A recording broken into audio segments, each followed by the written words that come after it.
ఆయన దుర్గమ్మ అన్న మాటని నిర్వచనం చేశారు. ఎంత అద్భుతంగా చెప్పారంటే ఒక పద్యంలో, నిజానికి తెలుగు జాతి రుణపడింది పోతన గారికి. ఆ తల్లిని పిలవడానికి తేలికగా తెలుగు పద్యంగా అనుగ్రహించారు.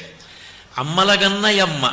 ఏ అమ్మలని కన్నా అమ్మ అంటే పరదేవతా స్వరూపాలైనటువంటి లోకంలో ఉన్న సమస్త అమ్మలను గన్న అమ్మ. అమ్మలగన్నయమ్మ మూరమ్మల మూలపుటమ్మ.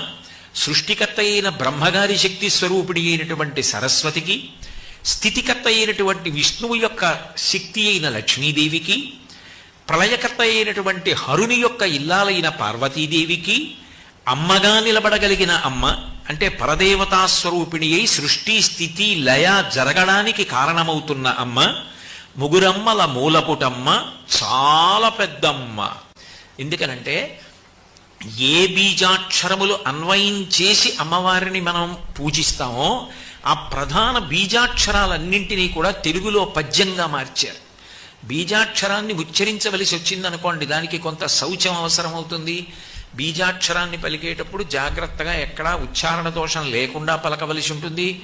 అటువంటి ఇబ్బంది రాకుండా ఆ బీజాక్షరముల చేత ఏ తల్లి మనల్ని అనుగ్రహిస్తోందో అటువంటి స్థితిని పొందినవారు పోతన గారు. అందుకని ఆయనని పండితుడు అని పిలుస్తారు.